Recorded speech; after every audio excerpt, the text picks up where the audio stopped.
Bonjour et bienvenue sur ce nouvel épisode de l'écriture d'un roman. Alors maintenant vous connaissez le concept, rentrons directement dans le vif du sujet. Bonne écoute à vous.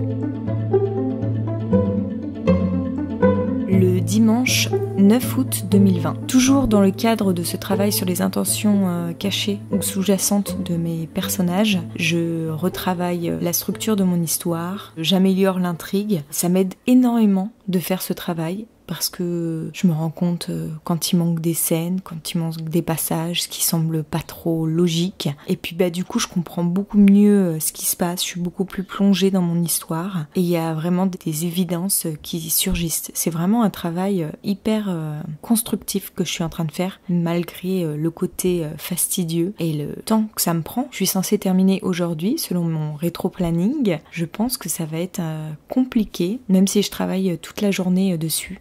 J'en suis à la page 178 sur 240 pages et je sais que c'est sur la fin que ça va me demander le plus de travail. Je risque d'avoir du mal d'être dans les temps. Bon, j'ai pris un petit peu de marge par rapport à mon rétro-planning, donc c'est pas si grave. J'en suis à la page 178 et il manque quelque chose et je sais pas ce que je peux rajouter pour passer d'une scène à l'autre qui expliquerait un petit peu le changement de comportement de Suraj. Donc il faut que je cherche ça. Au-delà du fait de travailler sur les intentions de mes personnages, je reconstruis mon intrigue en fonction des incohérences que je déniche. C'est ça qui me prend le plus le temps, c'est de reconstruire l'intrigue. Là par exemple, je viens de rajouter une scène d'interview que j'avais déjà écrite de manière très détaillée et là je la remets toute synthétisée. En fait, j'essaie vraiment de me recentrer autour de la construction du documentaire qui n'existait plus vraiment en fait et qui me manquait au livre. Donc je les ai ces scènes pour la plupart d'entre elles et maintenant il faut que j'en rajoute une autre et celle-là je vais regarder un peu dans mes passages coupés ou mes idées de scènes si j'ai quelque chose qui peut correspondre. Ce matin, j'ai avancé sur 7 pages et ça m'a pris 4 heures. Alors j'ai fait le calcul, il me reste à peu près une 60aine de pages sur lesquelles travailler. Et donc si je mets 4 heures pour 7 pages, en gros, il me reste 9 jours de travail, si je travaille 4 heures par jour en moyenne. Et 9 jours, ça m'amène au 18 août, soit une semaine avant l'envoi du manuscrit, parce que je voudrais l'envoyer le 25 août. Donc c'est super chaud. Sachant qu'avant de l'envoyer, j'aimerais travailler sur 2-3 petites choses. Donc j'ai un petit peu peur de pas avoir le temps de faire tout ce qui est prévu dans le temps qui m'est imparti. On verra bien. De toute façon, je sais très bien que le texte que je vais envoyer aux éditions de Charleston, maintenant c'est à peu près sûr, c'est pas le texte définitif. C'est pas celui-là que j'ai envie d'envoyer à une maison d'édition parce que l'histoire telle qu'elle est, elle est pas encore aboutie. On peut me trouver peut-être un petit peu trop perfectionniste, mais moi j'ai plutôt tendance à me dire, ça fait plus de 3 ans maintenant que je travaille sur ce manuscrit. Ça serait un peu dommage de tout bâcler sur la fin sous prétexte qu'il y a un concours auquel je veux me présenter. Pour moi, c'est pas que je suis trop perfectionniste, clairement pas. C'est juste que j'essaye de me rapprocher au plus près de ce que j'ai envie de faire. J'ai envie que quand je l'envoie à une maison d'édition, je considère que le travail est terminé. En tous les cas, moi, ce que je suis capable de faire toute seule de mon côté, c'est terminé. Je peux pas aller plus loin toute seule.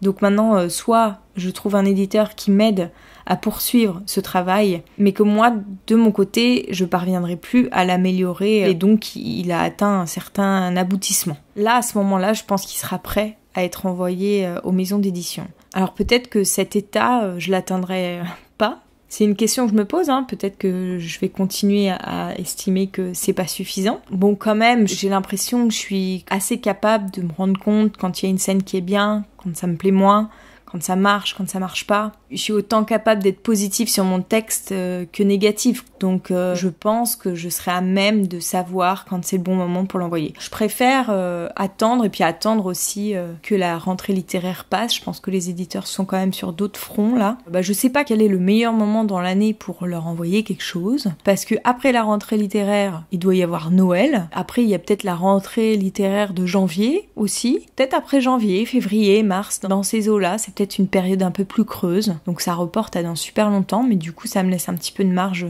de manœuvre. D'ici là, ça aura quand même bien changé, même si je pense qu'à partir de septembre, je pourrai plus dédier ce même temps à mon roman. Ça sera plus ma priorité essentielle, parce qu'il va falloir quand même que je me concentre sur le fait de gagner ma vie, qui n'est pas anecdotique. Alors c'est marrant, l'un des tout premiers conseils que Stephen King donne dans son livre Mémoire d'un métier écriture concerne le vocabulaire. Et je le partage avec vous car c'est quelque chose dont je vous ai déjà pas mal parlé par rapport à mes problèmes de vocabulaire, avec l'impression qu'il n'était pas assez fourni. Et là, lui, il dit « Ne faites aucun effort conscient pour l'améliorer, ce qui finira par arriver à force de lecture, bien entendu, et le temps s'en chargera. » Donc c'est exactement tout le contraire de ce que moi je fais. Et après, il précise « L'un des mauvais coups que vous pouvez porter au texte que vous écrivez serait d'en châtier le vocabulaire. » Donc ça, je comprends tout à fait.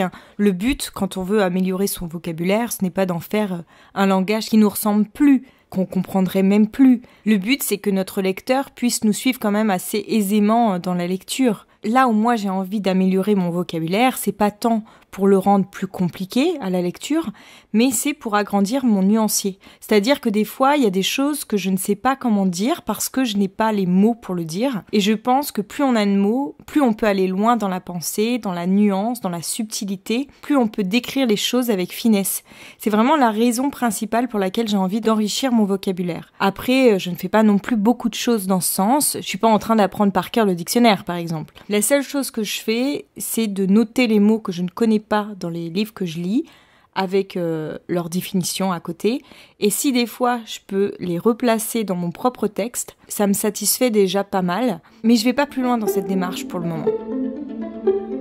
Je viens de lire un autre truc dans le livre de Stephen King. Il dit que le paragraphe idéal comporte une phrase présentant le sujet, donc le sujet dont on va parler dans le paragraphe qui suit, suivi d'autres qui expliquent ou amplifient la première. Et en fait, j'avais jamais fait attention à ça sur la construction de mes paragraphes, je me suis jamais arrêtée à ça, et en relisant mon texte, je me rends compte que je fonctionne comme ça, de manière intuitive. C'est cool. Enfin, ça me rassure, je me dis, bon, je suis peut-être pas complètement à côté de la plaque finalement.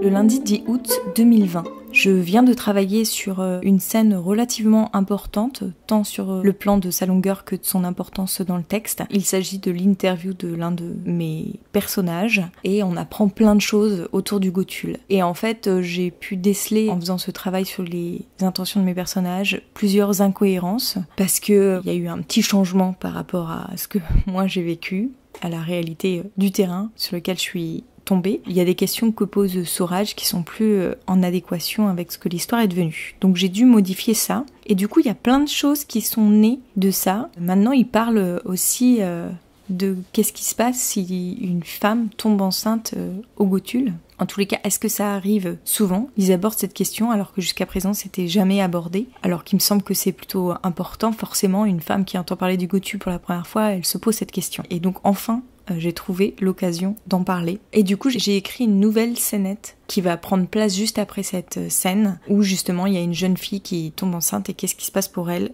dans ce cas-là. Et je suis super contente de cette scénette parce qu'en plus, pour une fois, elle s'inspire pas du tout du livre de Verrier Elwin sur lequel repose la plupart de mes scénettes, mais sur une interview que j'avais eue avec un ancien chef de la communauté Muria quand j'étais en Inde moi-même. C'est quelque chose qu'il nous a raconté et j'ai essayé de le mettre en scène en fait. Je suis super contente d'avoir trouvé cette nouvelle petite scène qui vient agrémenter le corps de mon texte. Et je pense que là, pour le coup, elle est placée mais pile poil au bon endroit. Donc il faut vraiment que j'essaye que toutes les autres scènes soient aussi bien placées que celle-ci. Je pense que la première, elle est très bien placée parce qu'on rentre tout de suite dans le vif du sujet. Et je pense que celle-là est très bien placée. Peut-être la dernière aussi. Voilà, il faut vraiment que je leur trouve une place légitime dans le corps du texte. Jusqu'à présent, je les ai un peu placés de manière régulière, toutes les 30 pages. Ça a un peu changé avec les changements que j'ai eus dans mon texte.